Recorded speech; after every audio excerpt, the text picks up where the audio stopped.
I went to an election watch party in West Oakland, organized by DSA last night.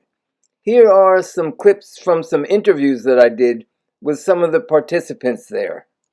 Note that in most cases the people's faces were not shown. That is at the request of the person being interviewed. You want to tell us, what brings you out here tonight? Well, hopefully to witness a pretty historic win by Zoran Mamdani. I think if he could win, it would send a big message of hope where we need it. So it's a well-needed win. Yeah. Okay. And likewise, I think in addition to that, seeing socialism, kind of seeing the change in attitude towards the whole concept of socialism in America, especially with the history of the Red Scare and the prevailing thought of what socialism is and what it brings about in this country. So. And I see you both have a kafia on. Yeah. Do you want to comment on that and how that plays into your feelings about this election? I mean, first and foremost, free Palestine, I think, and even beyond that, free everyone. I think no one is free until everyone's free, and so all the feelings I feel about this country, about how everyone deserves education, deserves food, deserves housing, I believe that should extend to every single person in this world, whether that's in Palestine, whether that's in the Congo, whether that's in Sudan. And that's what I believe. And I know that right now, especially, a lot of our tax dollars are going directly to funding the monstrosity that's happening in Palestine. And so I want to advocate and publicly show that, I'm not for that. I am for, So, let me ask you, what are your feelings about the Democratic Party as a whole? They're weak. I mean, they're just not fit for the moment. I mean, I've always believed in the need for a working class party. What would you like to comment on that? I mean, I totally agree. I think the two parties that we have right now, there isn't much difference between them because at the end of the day, they're both parties for the rich, for millionaires and billionaires. They're not for the interests of the working class, for the actual people in this country. And to have the workers, and I think that is exactly why we are so happy to see Zoran Mamdani having this much success, because at the end of the day, he is what you are envisioning. He is for the working class, and yeah, sure, he's under the Democratic name, but policy-wise and what he's actually advocating for is truly for the working people. I do feel now, as opposed to in the past, that there's a huge difference between the two parties, and that one of them stands for what you could call capitalist democracy, and the other stands for dictatorship. So, would you like to, either of you like to comment on that point of view? that's true, but that's not enough to get people to vote for you. People aren't thinking about concepts like democracy. They're thinking about how they're going to pay their bills and take care of their family. Neither party is representative of the working people. I think in the two-party system we have, the time is right to seize the Democratic Party. You have corporate Democrats who don't represent the people. Now is the time to primary all of them, and time is right to take over the party. Okay, I want to ask you one other question. You mentioned Palestine, Sudan, Congo, and so on. One thing that's been kind of not mentioned very much is Ukraine. Would you like to comment on that? You know, there's a saying, from Ukraine to Palestine, occupation is a crime. I do. Okay, with Ukraine, it is. I think there's two prevailing thoughts on Ukraine. Yes, I think the invasion of Russia into Ukraine, that itself is immoral, and what you were saying of occupation, I don't stand for that. I think that is immoral and that shouldn't be allowed. And the people in Ukraine have absolutely every right to fight against the occupation of Russia. However, and I don't know if I have the best rhetoric on this part of the of the issue, but I know that Ukraine is definitely used by the U.S. in terms of like NATO power in Europe, and so the U.S. has a lot of double interest there. We've seen it ourselves in mainstream media of the huge flip-flop between supporting Ukraine and not supporting Ukraine, and all these reasons why or why not our money should be going there. And I think, and even myself, I know where I stand, and I know that, and I might not be able to reiterate that the best that I can right now, but I've done my research into the topic, and I am. Where do you get your information from? Ground news. Ground news media is a big one. I would suggest. Have you ever talked to or listened to interviews with any anarchist, socialist, feminists who are in Ukraine? Personally, I have not. Don't you think that would be a valid source of information? Definitely, yeah. So here's what I have to say about that, because I've been involved in that issue for a long time. Is number one, I think there is a tendency to feel like the enemy of my enemy is my friend, and if the U.S. government supports Ukraine, then therefore we have to be against it. So, but let's remember World War II. If that were the case, then we should have supported Hitler, because the U.S. government. I know that's not what you're saying, but the other thing we have to realize is Putin is the major centralizing force for ethno-nationalism, homophobia, and fascism. You know, like Nick Fuentes and America First is a supporter of Putin. Yes. The thing is we do support Ukraine. We don't support Palestine. I mean, we support the aggressor. You mean the U.S.? Yes, the U.S. supports it. I understand that. Yeah. I mean, that's the difference, I think. The support you see for Ukraine, like, congressmen wear, Ukraine pins. Can you imagine them doing that for Palestine? Never. Personally, to me, I don't think it's useful to shoot for capitalist democracy as a stepping stone to full socialism. I think that in doing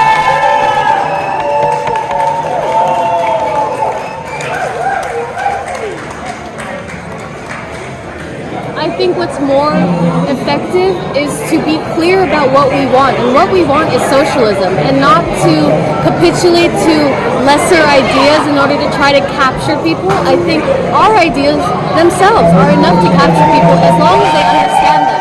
What, are we going to say the same thing about Palestine? That what we want is socialism, and don't capitulate to lesser ideas about Palestine and the West Bank? But what would those be? What? I think socialism encompasses all of those ideas. No? Well, the same goes for Ukraine in that case. And I agree. I'm not disagreeing with you that what's happening in Ukraine is justifiable in any way. That's not what I'm trying to say. So okay. And honestly, you've convinced me to look deeper into it regarding. Here's two young guys that I interviewed. Here to observe the people and see if there's potential in this movement. I work for the federal government, and I'm very happy that Joanne won. I think it does show us the way forward. It does show us that people actually care, that people will go out and vote and take things seriously, that we don't just sit and vote for people who we know are bad, but we vote for them because the other option is worse. So they're looking for any reason. They took off in the VA, they took off the pride flags. Right. So if you walk on the flag, they fire you. So you can't say anything, but you gotta show your support. Right. And so, what do you think of the general direction of politics in this country nowadays? I mean, it's definitely in the downhill. Like, I've worked with people who consider themselves Republicans. They don't necessarily consider themselves Republicans now, but I don't think that's going to be enough, because at the end of the day, they still voted for Donald Trump. They still accepted the things he was saying, knowing that they were false, knowing that he'd do cuts on the federal government, and now they are kind of reaping what they sow. Do they have regrets? No. They do have regrets, because, people, when you get to a certain level in the government, you have less of a duty to parties and more of a duty to institutions like the FDA or the CDC. These people, whatever their social or cultural beliefs are, they still believe in vaccines. They still believe in the base level science that these people have just taken away. Right. Yes. Ian, you want to comment? For me, I would say that I don't know if I say it's exactly apocalyptic, but it's getting close to there. The trajectory of politics in this country is horrible. I'd say that the silver lining is that I've been to socialist events before, and they never had this level of turnout or excitement. So I guess underneath the overbearing pressure of an authoritarian crackdown on potentially this area and the Bay Area in general, there's a lot of people showing up. I mean, I'm trying to get more immersed in my community, try to make connections, things like that, because I think it's going to be important in the times to come. We talked about the role of, well, actually the absence of the labor movement today. So you talk to workers in the streets, like city workers, or workers at Lucky's, and so on. You ask them, what union are you in? They don't know the name of their union. I don't blame them. I blame, it's like a kid whose parents has abandoned them. They don't know the name of their parents. Because why would they? They're working barely minimum wage. Yeah. Barely taking care of themselves. They got other things to worry about. The union to them is what, an extra expense? Exactly. Yes. They're not thinking about that. And, it's got to be about consciousness. They got to be visiting, hey, like this is why we're here. This is where we're at. And it's something that you literally spread. You have to talk to them. You have to keep bringing it up. You have to talk to people about where they're at and where they're coming from. With the military, again, I've met socialists in the military. They keep it quiet, but they're there. And it's not necessarily because the military healthcare is not the best, but it's there. Do you know anything about the labor movement in the 1930s? I know a bit. A little bit, like the sit-down strikes and so on. Did you know, by the way, that Oakland was the city with the last general strike in 1946? Really? There was a general. You see, and when you go to school in Oakland, they'll teach you something about the history of Oakland. You never hear about that. If you go to the Oakland Public Library, the main branch, they have a whole file of newspaper clippings and so on about the Oakland General Strike. You have to know about it and go and ask for it to see that file. So, you see, there's been like an 80-year war fought against all those traditions of the labor movement. That's why, like you say, the younger people, they don't think about the union because they're missing an action. See, I go to the library all the time. I was there today to vote, and I had no idea about that. So the next time I go, I will make sure I ask, and I'll make sure they know you should put that, put some signs up or at least something. Let people know that it exists. Me coming here, I've been looking at some other groups, is that I'm trying to get involved because I see that there's now, it's hard to say that when nothing's happening, it's hard to join in. But when you see movement, when you see activity, it gets a lot easier. And so I'm here to try to, just contribute. I want to join officially some of these groups, and I'm trying to encourage my friends to do the same because I think there is momentum now, and I think with momentum there is interest, and there is the possibility to actually make things happen. Right. Okay. Well, thanks a lot for your time. And you got my name.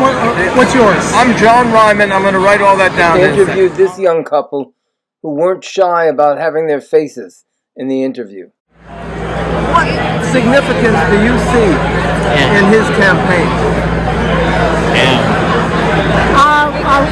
People power, first of all, to see people of all, like across race, class, borough, supporting this candidate, not just in terms of a passive vote, but actual enthusiasm, energy, excitement, and belief that we can really see a difference from a political candidate versus just the blah blah blah. I feel like that's huge. People are really disillusioned by politics right now and politicians. They feel like they're all bought by corporations on the left and right. And so this is the first time I feel like in a long time we're feeling like someone's really representing the people. Have you guys followed any of the other elections? Like in Virginia, New Jersey, and so on? Not as closely. Not closely. No. So, I mean, in California, definitely. The organizing infrastructure that cultivated his leadership and has set him up. So it's more than just about him. It's about an entire ecosystem of organizers and activists that are behind him and co-governing with him in this next phase. I mean, I would say, as far What do as you think? I think that there's a hell of a lot of confusion and frustration, Yeah. and that as a union member for 30 years, or a former union member, Yeah. that the most fundamental ideas of unionism, which is solidarity and independence for the working class, that there's been an 80-year war carried out against those ideas, including by our own union leadership. And as far as the Republicans, that's what they've capitalized on. Not affordability, but bigotry and bullying. That okay, I'm not doing well, but if I can kick your ass, then that makes me feel better. At one point, DSA held a little rally with a couple of speakers. This speaker, I believe, is or was a federal worker. The federal workers are on the front lines of this fight because Trump knows that if he can privatize government and control the federal workforce, he's halfway there to a complete fascist regime. The Mamdani movement is starting to take on the proportions of a real movement of the youth. That is what corporate America fears the most.